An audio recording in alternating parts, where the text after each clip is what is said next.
Yeah, so this is the second training session that Environmental Defense has helped to facilitate. Previous one about a month ago was working with some of the team who are focused on coal in Alberta and setting up folks there to meet with their members of the Legislative Assembly.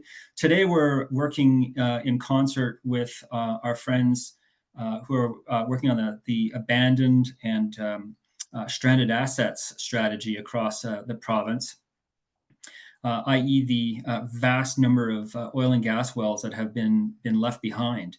By way of agenda, let me just do a quick. We'll do a quick round of introductions, and then after that, Philip, who's joining us from the Clean Up Your Mess campaign, will go through some of the key talking points that folks will need when you're having conversations with electeds. And then Felix from Environmental Defense here will run through some of the do's and don'ts about meeting with MLAs. And then Richard and I will dive into a flame-free fireside chat to talk about his experience as an elected member of the Legislative Assembly here in Alberta and as a cabinet minister in Rachel Notley's government. And then finally, we'll wrap it all up with some next steps and we'll do all of that in time to get everybody back to their desks for work this afternoon. And so let's start with a land treaty acknowledgement. Of course, Environmental Defense and those of you throughout our listening area come from all sorts of different treaty lands and unceded lands. I'm speaking to you today from Treaty 7 territory. I live in Canmore, and blessed to have the opportunity to live and work here and raise a family here. Treaty 7 territories, of course, are made up of the nations of the Blackfoot Confederacy, the Stoney Nakoda people, and the Tsuut'ina Nation, as well as the people of Métis Region 3. And as part of our reconciliation and an acknowledgement of our place on treaty lands, I want to encourage people to learn more about the nations that have called this locale home for tens of thousands of years, and roll up your sleeves and understand the relationship that they have. It's been very rewarding for me over many years. I know Richard, when he was Minister of Indigenous Relations in the province, placed a very high premium on meeting with so many of our Indigenous and First Nations across the province that it was very rewarding to watch that happen. What we got next there, Felix? So let's do some quick introductions. I want to introduce you first to Philip, who's going to be leading us through the content of our conversation. Philip's a campaign organizer, and he's co-founder of the Coalition for Responsible Energy. He's a well-educated fella, as you can see. He's got zoology and marine biology degrees. I guess the marine biology degree comes in pretty handy when looking at some of the marine life that was here in Alberta during, some previous period in our history. I've got to know Philip when he was working for the Alberta Wilderness Association, which was an organization that I also was associated with back in the 1990s. So that's Philip, and we're really blessed to have him here. I've gotten to know him really as a powerful advocate for the Clean Up the Mess campaign. Let's see, who's next on that list? Oh yeah, there's CARE. I forgot about CARE. We've got CARE is kind of a new organization that's come about. It's a nonpartisan coalition of landowners and scientists, doctors, academics, a whole bunch of folks working together, share concerns essentially around the Alberta energy regulator, or the lack thereof an Alberta energy regulator, and responsible energy prioritizes the health and well-being of ecosystems and folks across our fine province. Next slide. So Environmental Defense, that's who I work for, who both Alex, who's on the call, and Felix on the call, we all are members of the Environmental Defense team. We like to think of ourselves as a leading Canadian environmental advocacy organization that do a lot of work with government and industry and individuals to defend clean water, safe climate, and healthy communities. And I think I'm next up there. So some of you we're familiar with one another. I've been working in Alberta for more than 30 years now, doing government relations and activism work way back to the Klein years. I got politically active in 2000 and started working on election campaigns then, and have worked on about 20 election campaigns since that time, written some books, and currently I get to serve as the senior manager for Alberta Energy Transition for environmental defense, which when I say aloud in public usually elicits a great deal of laughter. And last but certainly not least, our guest of honor, the Honourable Richard Feehan. I think, Richard, you still introduce yourself as the Honourable, right? When you walk around town. Richard was the MLA for Edmonton Rutherford from 2015 until 2023. Started his public life in the Social Planning Council and vice president of the Catholic Social Services Board in Edmonton. He taught at the Edmonton Division of the University of Calgary, a faculty of social work, and then, of course, in 2016, after winning the election with the NDP wave that came in at that time, Richard was appointed Minister of Indigenous Relations. You want to just say a quick hello, Richard, to all the folks who have joined us today? Hi, I'm glad to be here today from the unceded territory of the Sechelt First Nations on the West Coast, Sunshine Coast. Awesome. Well, Richard, it's supposed to snow here in the Bow Valley later today. Is it going to snow on the peninsula later? Yeah, I don't think that's going to be any snow. Maybe not at all this year. Who knows? Very good then. All right, so a couple of quick little housekeeping things. From time to time, throughout our conversation, we're going to ask you to turn your attention to the chat, where there'll be a form that you can sign up. We're doing this in order to make sure that we keep in touch with you, that you have access to the resources you need, but also in particular that afterwards, if there's multiple folks in a single riding looking to meet with their MLAs about the polluter pays work or any other issue, we can help you coordinate with one another so that you can team up. Training overview wise, we're going to talk a little bit about what you need to know first, and then how to go about taking that knowledge and bringing it to your member of the Legislative Assembly. Some do's and don'ts about that, and then finally we'll wrap up the meeting with some next steps. And I just want to, this is a photo from last week when the Polluter Pays Coalition and the Coalition for Responsible Energy got together. There was over 200 folks in the Legion Number 1 downtown Calgary talking about this. Former Mayor of Lethbridge is on the stage there talking about the importance of clean water to his city. And I want to just sort of say that the most important thing that people are doing right now is adding their voice to these issues. The government is really hearing from you in a big way, probably in a way that they haven't heard from Albertans in a long, long time on key environmental and other social justice issues. And adding your voice is critical, because eventually, as we'll hear from both Felix and Richard, it becomes impossible for your MLA to ignore you when constituents yourselves are showing up in the office, on the street, in the grocery store, on the phone, and bringing these issues to your MLA's attention. So I'll turn it over now to, who am I turning it over to now? I'm turning it over to Philip to get going on some of the details of this important issue. Over to you, Philip. Yeah, awesome. I think we can progress one more slide. Sweet. Yeah. Hi, folks. So let's just talk a little bit about the issue and some context for anyone who this may be new for. So in Alberta, we've drilled over 470,000 oil and gas wells over the past century. There's around 1 for every 10 people in the province, plus about 450,000 kilometers of pipelines, and another 40,000 facilities. So that's a lot of infrastructure. It's everywhere. It's on farmers' fields. It's on public lands. It's on Indigenous reserves. It's in urban areas. But I think it's important for people to know that less than 60,000 of these wells are currently active, which means that they're producing more than 10 barrels per day. That means that nearly 270,000 of them, so almost 300,000, are near or at the end of their lives.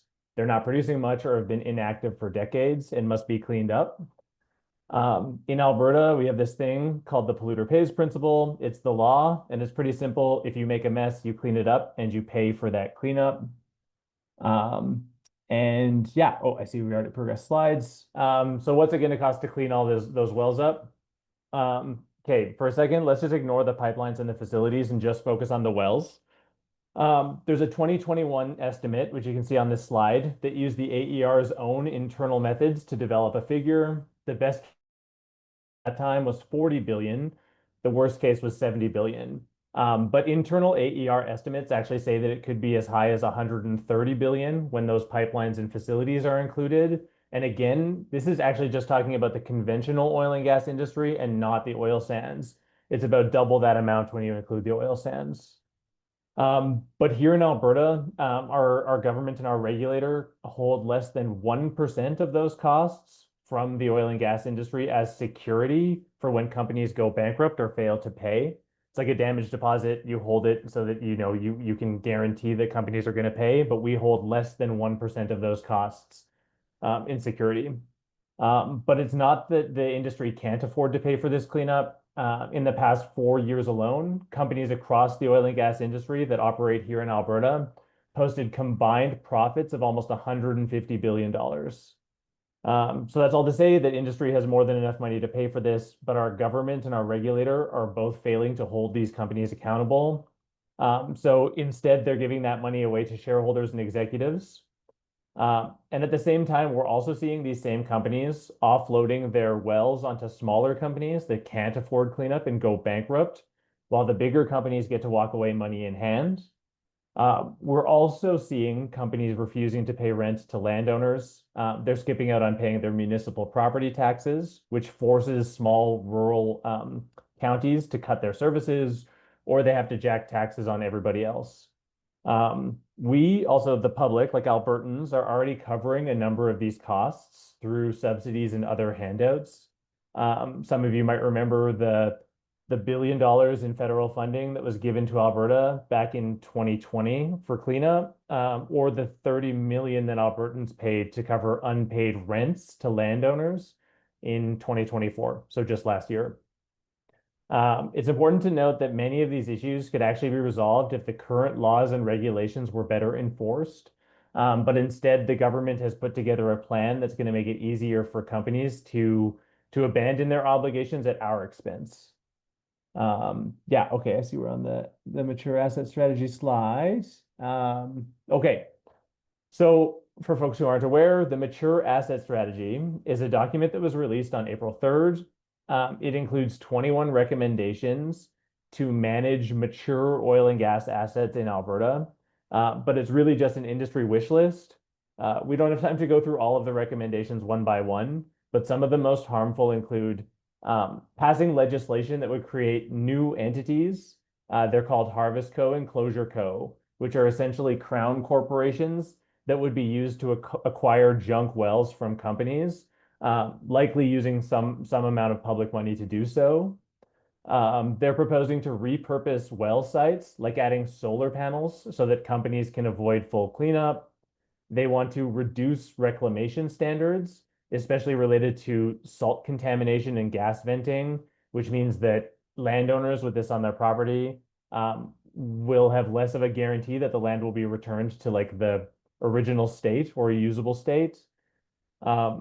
And the report also recommends this thing called risk-based closure, which seems to be about prioritizing the least expensive sites for cleanup. They want to be cost effective, but that could mean that many wells go unplugged, especially those that are harder and more expensive to reclaim. And the report also mentions that additional financial support could be used to accelerate cleanup, but it doesn't say where that money is going to come from, if not from taxpayers. They also say that they want to increase gas demand, so natural gas demand, through the use of AI data centers, which would artificially raise natural gas prices, which could help keep some of these wells profitable for longer, but then the rest of us would be forced to pay higher natural gas prices to keep those companies afloat. So yeah, as I said before, it's an industry wish list. I do think it's also important for folks to know that the mature asset strategy was also developed behind closed doors with no public consultation. The scheme was pushed by longtime oil patch insider David Yeager, who currently serves as special advisor to Premier Smith and also sits on the board of directors at the AER. So in his role at the AER, he's supposed to help regulate the industry, but instead he's helping companies dodge their obligation to landowners and rural communities. It's an egregious conflict of interest. Yeah, we can go to the next slide. These recommendations in the mature asset strategy won't fix the problem we're facing, but they would allow companies to leave their mess and walk away. I mentioned this polluter pays principle. The mature asset strategy risks violating that principle because it would let companies dump their junk wells onto these closure co's or harvest co's, essentially letting companies off the hook for cleanup. The mature asset strategy will significantly reduce industry accountability because weaker reclamation standards means less protection for our land, air, and water. It's another case of corporate welfare, or as I like to say, reverse Robin Hood. It's stealing from the poor to give to the rich. I do want to recognize that I get that some parts of the oil and gas sector are hurting, but that doesn't justify the transfer of environmental burdens and those costs onto landowners or Alberta taxpayers. Public money should be funding our public services like healthcare, education, infrastructure, environmental programs, or funding the green transition, not lining the pockets of oil and gas executives. For example, let's take the $70 billion cleanup estimate from 2021. That could fund our entire education budget for this year 7 times over. So yeah, and if industry doesn't pay, then each household in Alberta could be on the hook for more than $30 or $30,000 each. But perhaps even worse, like what happens to Alberta's landscape and ecosystems if all this infrastructure and damage is never properly cleaned up. Next slide. So, Clean Up Your Mess. It's a campaign that our coalition started, the Coalition for Responsible Energy, to stop this plan from happening and to ensure the government of Alberta upholds the polluter pays principle and protects taxpayers from paying for oil and gas cleanup costs. As you've heard today, it's an issue that affects all of us, from rural Albertans to city dwellers, from individual landowners to entire municipalities, and young and old people who rely on our public services. And we need people like you, everyday Albertans, speaking up about this issue and holding our elected leaders accountable if we're going to be successful in this campaign, which is why we're here today. So yeah, thank you all, and I'll hand it back over to the folks from Environmental Defense.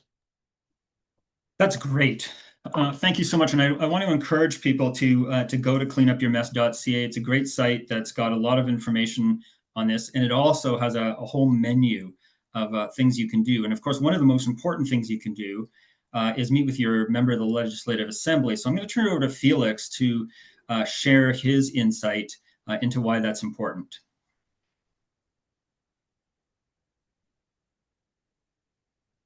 Thanks, Steph, and thanks, Philip. Great to hear about all these issues and great to be with you all. So my name is Felix Mills. I'm a senior engagement manager at Environmental Defense. I've been working for 10 years in different nonprofit organizations, most recently for the last 3 years at Environmental Defense, getting the public involved in different environmental issues, learning more about them and how to take action and take the next step, like all you folks here are ready to do. And it's just want to say thank you for being here and taking that step. It's really important. So I'm based in Toronto, Treaty 13, but I do have roots in Red Deer, Alberta. So I'm really excited to be a part of this work and collaborating with Steph and Environmental Defense's Alberta team on protecting natural spaces here and speaking up for how we can build a clean energy transition in the province that leaves no one behind. So why do we meet with an MLA? We've heard about the importance of this issue. And now it's crucial to share that meeting with your MLA is one of the most effective ways of making your voice heard. They do work for you. Essentially, you hire your MLA every 4 years through something called an election. You have the right to speak about what's important to you, your concerns as they relate to you, your family, your community. And it really shows strong public support for an issue when folks take that time to show up in person. It can go a really long way. It can show that the community cares and that they're there to support. And it's public pressure and information that MLAs can use as they discuss issues and bills and of course legislate all these things in their committees that they're up to as they represent us. So some top tips for meeting with your MLA. Treat everybody with respect, of course. There are always ways to find common ground and have a productive conversation, even if you don't disagree with, or if you don't agree with someone, rather. Uh, Knowing your facts is important, but also knowing why they're important is critical. We'll be sharing a briefing doc on this issue that you can reference and also leave behind with your MLA at the meeting. And also, it's great to consider why this issue is important to you. A personal story alongside facts can be really effective in having a productive and human conversation, of course. If you can, try to have fun at a meeting. So that just means relax and be yourself. If you don't know who your MLA is already, you can find out at this link here. Just go to assembly.ab.ca. You can put in your postal code to find your MLA. And then it's important to note that you should be phoning what's listed as their constituency office, because there might be another office as well listed there in Edmonton.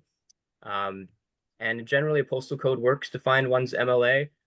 But in some regions, you might also have something that pops up that says you might need to go to this website, streetkey.elections.ab.ca. We'll share all of this afterwards as well, in case it's useful for anyone. And at that website, you just enter your address, and then you select it in the drop down there to find your MLA. So we recommend that you place a phone call to reach your MLA. It's the best way to do it. I mean, if you can try and visit their local office in person or see them at an event as well to request the meeting.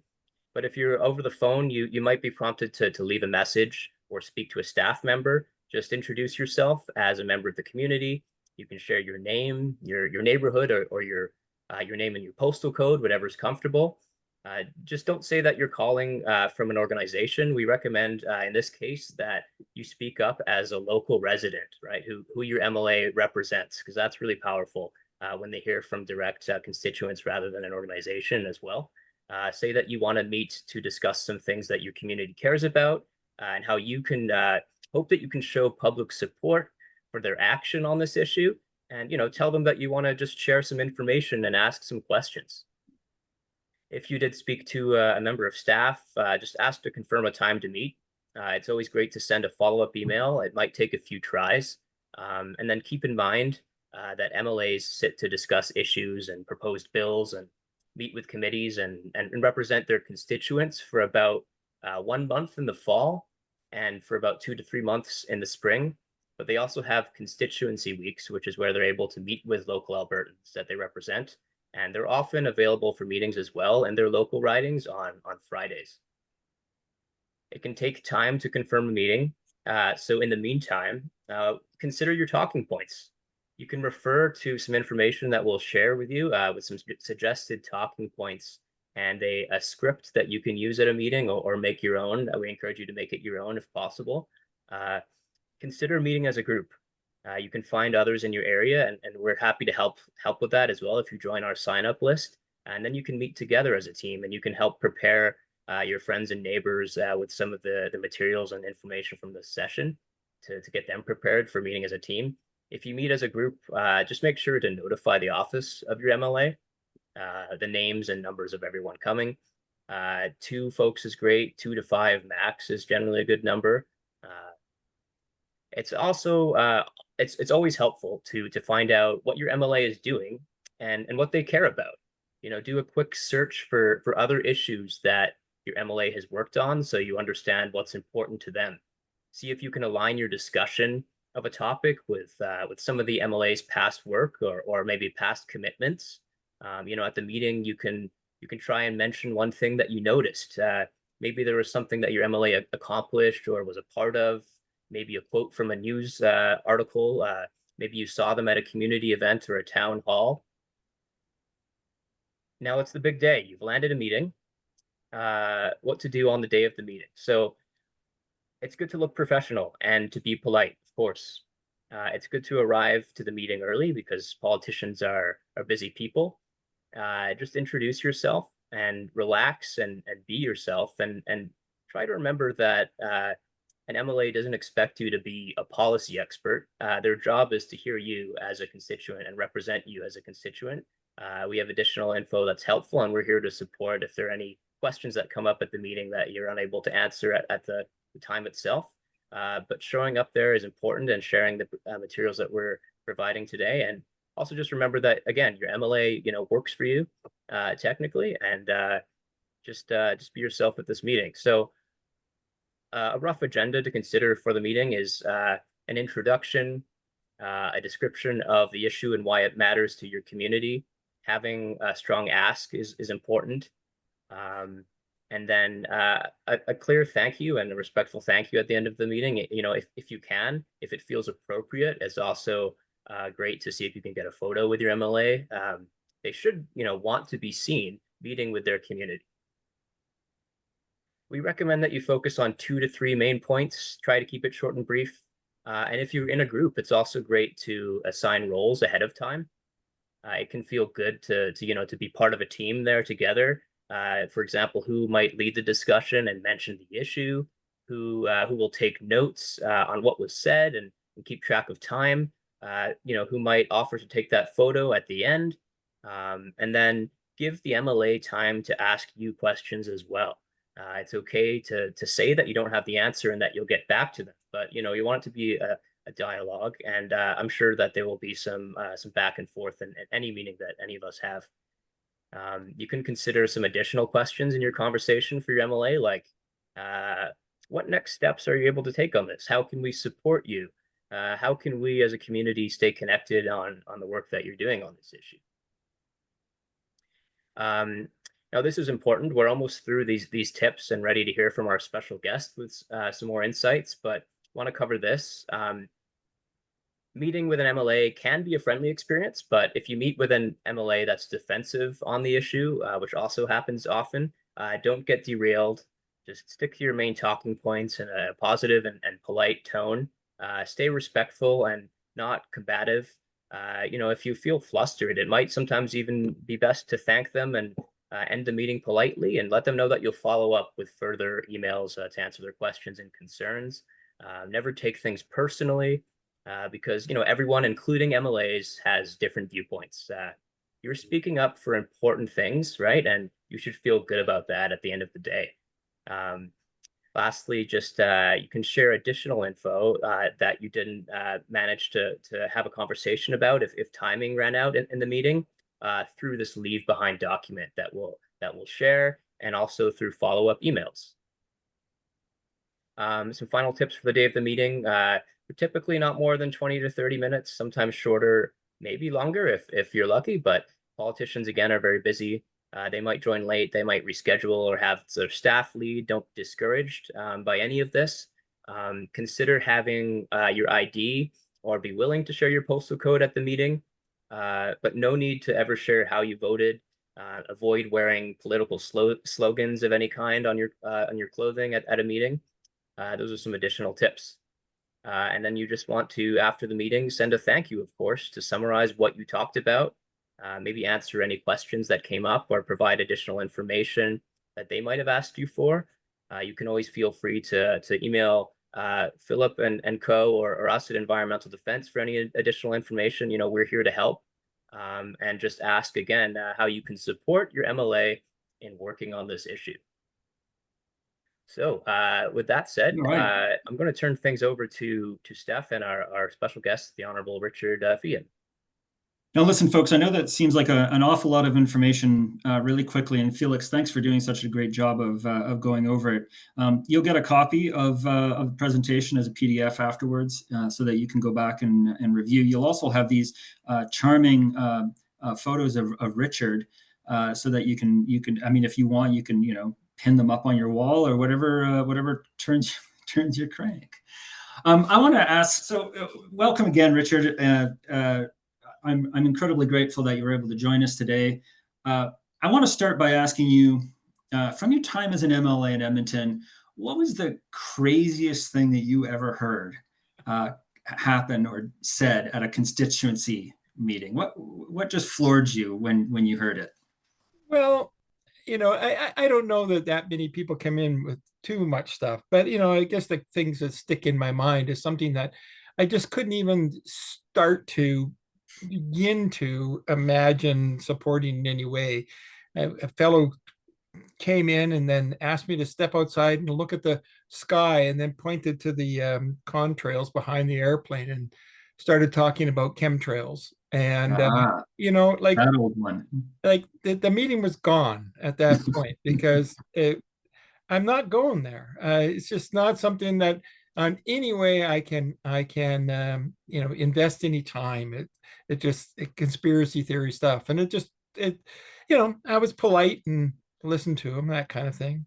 Yeah, the other thing that sticks to mind is people came in, you know, and did not want to hear that I didn't agree with them at all. I mean, a fellow came in one time and said, you know, I went to go visit somebody in the hospital and they made me put on a mask. I want you to change the rule about wearing masks in hospitals. And I said, you know, the science supports masks in hospital and I'm going to support it.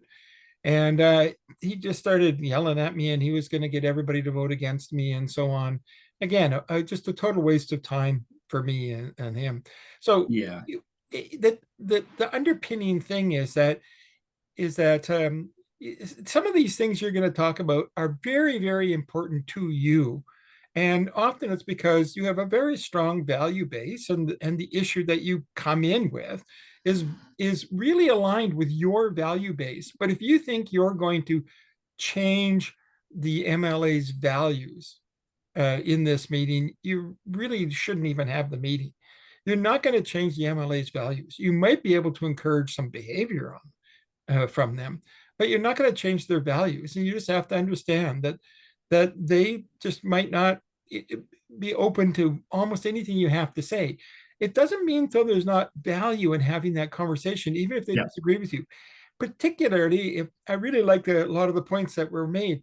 If you come in, you know, from a perspective of being polite and wanting to share your concerns and so on, then you know, the MLA is going to listen to you. They're going to hear you out, even if in their head they're going, "Nah, I don't agree with this." They will also see that you are coming from an area of concern, and not just you know, trying to bully the MLA or you know, trying to make everybody believe in your values, because neither of those things are going to happen. That's a really interesting point, Richard. And it you know, having been doing this sort of thing in Alberta for a long time, I've personally met. Oh, is Stephen gone? Okay. In this campaign. Well, he's disappeared for a minute. Let me. Oh, are you back, Stephen? Am I back? Yeah, you were gone for a good. I was gone. Well, let me just ask the question then. So if you know that you're going to go in and you're not, and you probably don't share values with your MLA on a particular issue, why bother? What's the advantage to doing that? Because the goal of your work with an MLA is to provide an invitation for possibilities of the future. And it's really hard for people to understand that. You're not going to get anything out of this meeting today, right now, that's going to make a huge difference in whatever topic you're talking about. They're not going to say, "Oh, just a minute, let me get the premier on the phone and pass on your message." You know, those kind of things are not going to happen. I've literally had people who expected me to sort of, "Well, would you set up a meeting with me and the premier?" And that is never going to happen, not in a million years. So it's wasted. But what you are doing is you are inviting possibilities for this person to think about it in the future when the circumstance is right. And the more you understand about what those circumstances are, like when might they need to think about this again, then the more likely you are to give them the information that they need and to draw that information up again in that meeting. So when I was a cabinet minister, you could imagine that I would actually have occasions where I would hear about every single topic that happened out there. And the more information I had at the cabinet table, when something came up, the better questions I had, and I looked better, and that made me look better in the premier's eye, and that made me happy, right? So you know, even if I didn't agree with things, I often would say, "Well, I had a constituent ask me about this. Tell me about that." And people would give me an answer, and I go, "Oh, okay, that's the answer. Great," right? But I had that exchange. You know, I brought forward the idea. And everybody else in the cabinet table heard it. If you don't have a cabinet member in your constituency, then you have to imagine what are the other circumstances under which they may have this kind of discussion. And the biggest one is when they're just hanging around doing stuff with the other MLAs and they're kind of waiting. That's often when the conversations actually happen. You know, you don't set formal appointments with the ministers when you're a non-minister MLA that often. Every once in a while, you certainly would, but more often you're standing there. Your turn for the mic comes in about 22 minutes, and you know, you're just standing there talking to each other, waiting for your turn. And that's the time when people say, "Hey, you know, I had somebody in my office the other day, and this is what they were talking about." This is what they were concerned about. What do you think about that? Because they're having an open conversation at that point where they're not just sort of poo-pooing what you had to say. They're actually asking about it. If you imagine that conversation, then what can you do to provide your MLA with the most reasonable information that's not going to trigger a, "Oh my God, that guy's an idiot" kind of response from the minister? It's going to trigger the minister trying to explain to your MLA their government point of view on things. Because if they're having to explain to their own MLAs, there's an opening there. And it's a good chance for you to talk. So you're having clarity about what it is you're getting out of this meeting is really super important. I know that's already been mentioned that you should have an ask. And that ask should almost always be something pretty simple and straightforward, like, "Can you do me a favor? Can you talk to the minister in this case and you know, pass on my concerns, and then just let me know when you're able to do that."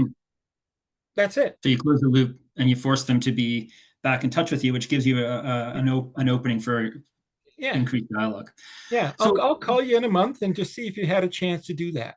And you're not even asking them to get anything out of that meeting, because what you're doing is you're inviting the possibility of conversation at the right time, and you don't know when that right time is going to be. And the working theory, or at least the theory of change in this case, and I think in many of the cases that we work under, is we seek opportunities to inform. And I really like this phrase, this invitation for future dialogue. I think that's really, really key. And that by putting ideas into your MLA's head, which then can get passed on to the minister, if you can time, you know, relatively well. I think I've frozen again. No, you're good. No, I'm good. Okay. Everybody else is. Then when people like Philip go in to try to meet with the minister, if they're hearing from 5 or 6 of the MLAs that people have talked with them about these issues, I think that can be very powerful. The other thing I wanted to say about that, I know you have a bunch of questions, but okay. I often use, even when I'm trying to do things, kind of what I consider a rule of 3. And that is, I really want to have 3 contacts with my MLA, not 1. Because if you invest everything into the one, you know, your chances of success are not that great. And when I do the 3, I divide it into 3 different things. The first one is just an introductory. I know, "Hi, I'm me and you're you, and to want to get to know each other a little bit." And that means generally, I don't make an appointment to see them at their office first. I go to one of their public events. You know, I used to have a Christmas social every year, and I'd only have 15 people show up. And I always thought to myself, you have a whole evening alone with a minister for much of that time, and people didn't show up. And I thought, you know, what a wasted opportunity. I put it on all my social media and that kind of stuff. And people would come in, the 15 that came in, they have a hot chocolate, and we'd sit down on the couch and we'd talk for an hour. You know, like, when else are you going to get a chance to do that? And we talk unprecedented, right? We talk about our kids, and we talk about everything else. And by the end of that meeting, you know, I really understood that person as a human being and not necessarily an advocate for a position. So in my rule of 3, the first one is just, "Hello, here's who I am," and so on. The second thing is always the second meeting. I always try to find, when I'm advocating, I always try to find something I can do for the MLA. Or for the minister. And that might be as simple as showing up at their public meeting and staying around and helping to put the chairs away. I know it's simple, but No, it's not. if you're offering something to them and you're, doing whatever, people drop by with little gifts all the time. And I'm not really advocating that, but honestly, to show up and just sort of, I don't know, put some cookies or chocolates on the desk of the receptionist and say, hi, this is just for the people at the office before you go in, that kind of thing. It just goes a long way. And then the third thing you do is your ask. So it's, hello is the first one. What can I do for you is the second one. And what can you do for me is the third conversation. Now, you might cram that all into a single meeting if that's all you're ever going to have a chance. But it's really important that you that I think that you stick to where you're going in the long run. That how you get there can be done in this angry, violent, chaotic way, or it can be done in a nice, relational kind of way. And the more relational you are, the more likely you are to be able to provide that invitation for the MLA to hear you out and to think about it, and maybe even raise that with the appropriate minister at the appropriate time. That is, that I really love that fresh perspective, Richard. And as I put in the chat, I think it's about building relationship, so that when it does come time to make the ask, it has a soft landing. Yeah. So when constituents have come to see you, can you think of some examples of what people have done to really make their message stand out? So, let's assume that maybe they're on their second meeting or something like that, and their third meeting, and they want to come in and actually ask you for something. And I'm not talking about, dressing up in a frog costume or anything like that. I mean, more like, how have people put their ask to you that has been memorable and effective? The things that made a difference to me were always about people who were building the relationship when they came in. they were comfortable enough to sort of ask me polite questions like, how are you doing today? Didn't always need to jump into their agenda right away. Allowed me a moment to just sort of, just get into the space of talking to them. You're probably the 8th person that they've sat down with today to talk about things, and probably 3 of them had really horrible, horrendous stories to tell about some personal tragedy in their life, and the minister's kind of emotionally exhausted by the time they see you or the MLA. I mean, that's not always true, but you got to imagine that that's a possibility. And so I think it's just the people that just sort of treated me like a human being and so on, and told me what it is that they wanted, and had some clear expectations of what they wanted me to do with things. And they weren't ridiculous, like, I'd like you to set up an appointment with the premier, because that's not happening. Or, I have these plans to build a new hospital. Can you get me a contract to build it? I literally had somebody do that. Or another person who had plans to build a railroad between Alberta and Manitoba. And somehow expected me to, can you get the financing for this? Things like that. So your asks have to be way more reduced and clear. It may be as specific as, I understand this is coming for a vote next week, and I would really like to see you voting against it. Here are the reasons why. And I'll check in with you last time to see how it went. Or maybe, can you talk to the minister on my behalf and let me know when you had a chance to pass on my message? Those kind of things, very specific kinds of things. Or can you come to our event? That kind of thing. Very specific, easily doable things for an MLA, I think are really important. And so in answer back to your question, and I've wandered, but back to your question is, what was memorable? People that felt like they were including me in something that I could do in a positive way. Yeah, that's really interesting. And I also want to appreciate something that you said, which is, your MLA or the cabinet minister is only human. If you catch them on the wrong day, things could go poorly. I personally had an experience many years ago, probably 25 years ago, meeting with David Kilgore, who was a Secretary of State back, in the Chrétien government. We were working on the Species at Risk Act. I went into his office and had a horrible meeting, and I couldn't understand why. And as I was walking away, his legislative assistant actually caught up to me in the hallway. This is in the West Block in the House of Commons, and said, "I'm so sorry. I should have warned you.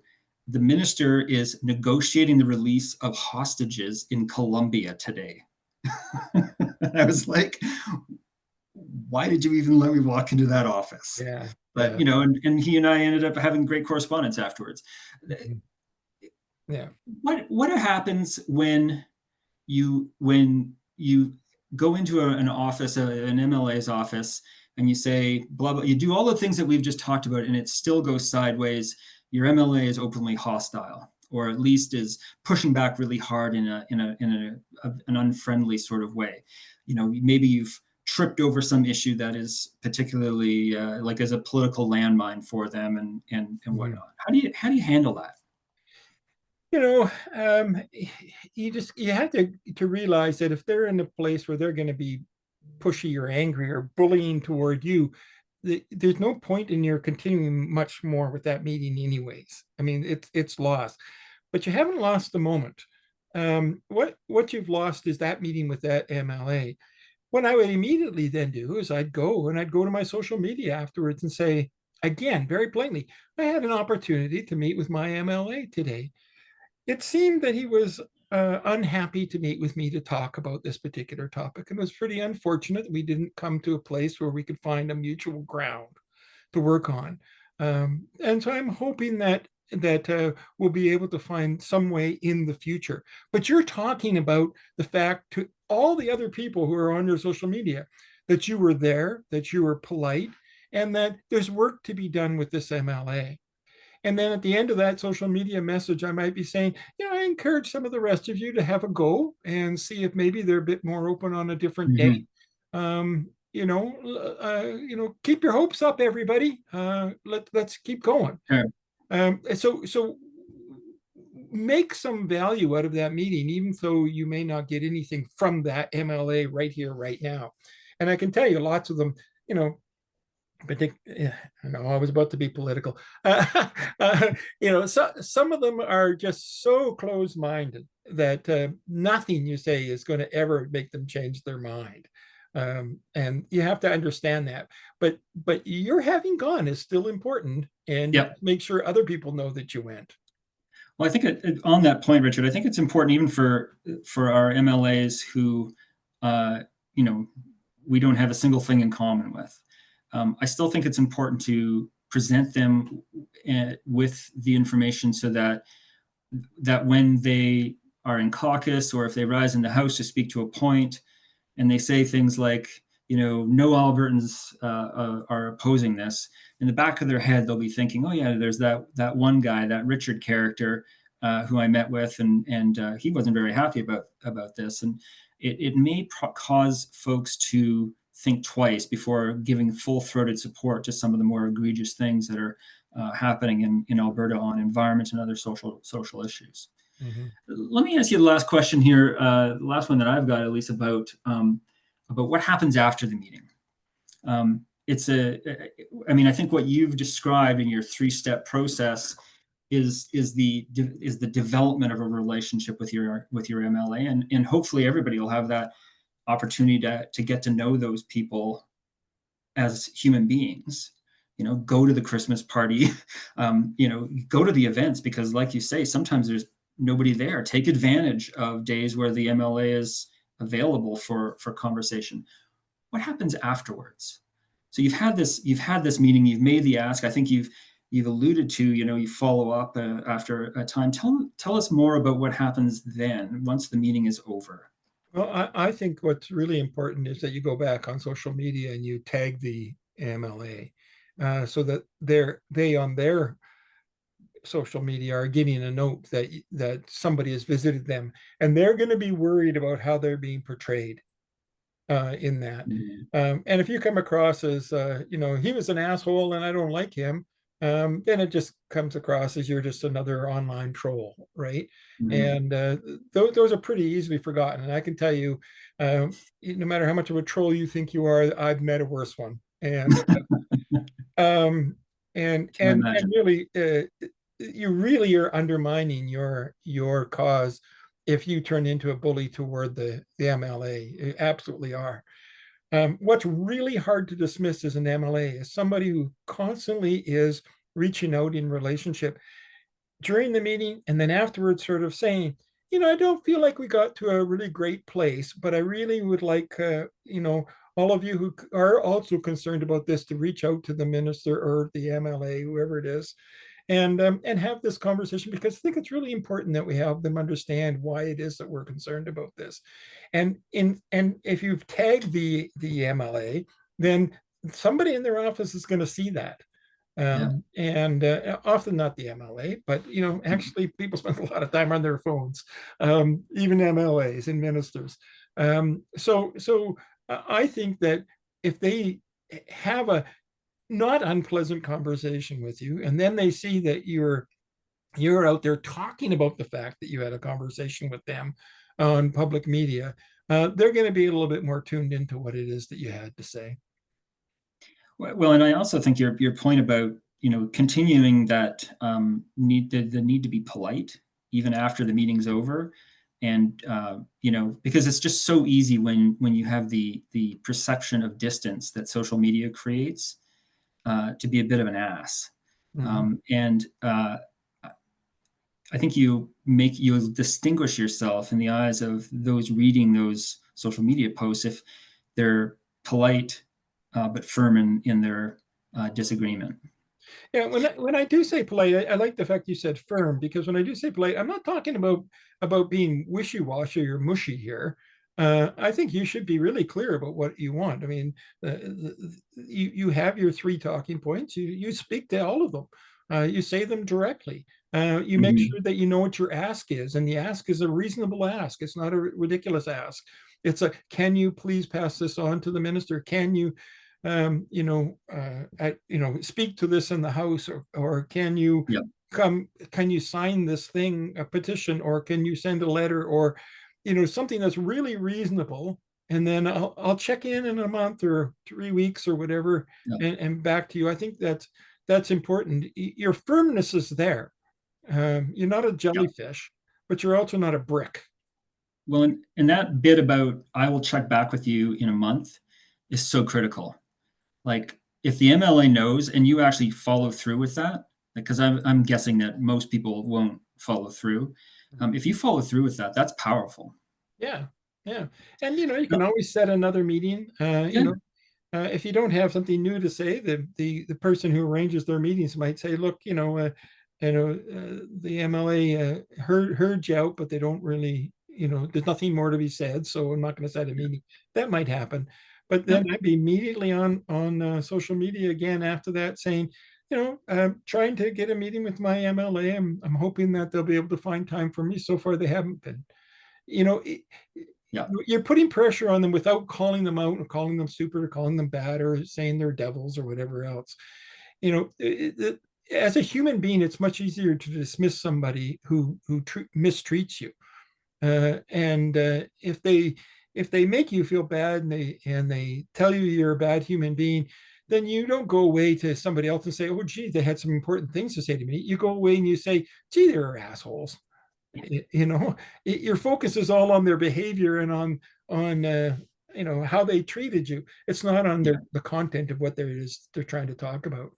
And I know I that's think that, frustrating for people because they want to go in there and be mad, because yeah. it's such an important issue. I mean, the teacher is being sent back using the notwithstanding clause, for example, is an Mhm. outrageous violation of human rights. Of Yeah. course they're going to be mad, but I would still tell the teachers, don't start there. There is a Yeah. time for people to be mad, and maybe it is for the teachers right now. But for the most part, you need to have had a relationship with the MLA before you get mad.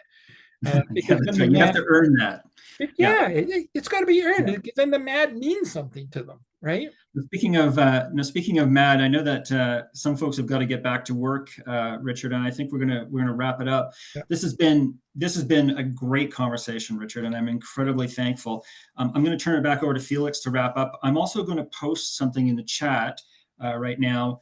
Without explanation too much, it's just a link to an event that Environmental Defense is doing in Edmonton on the morning of Monday, the 24th. We're launching a report on the Alberta energy transition. So if any of you are Alberta-based activists or Edmonton-based activists or social folks, you want to come and join us, please do. Now I'll give it back to Felix and wrap things up. Well, thanks so much, everyone. Thanks, Richard. Thanks, Philip. Thanks, Steph. And, all of you, again, you took the important step of showing up today, which is really important.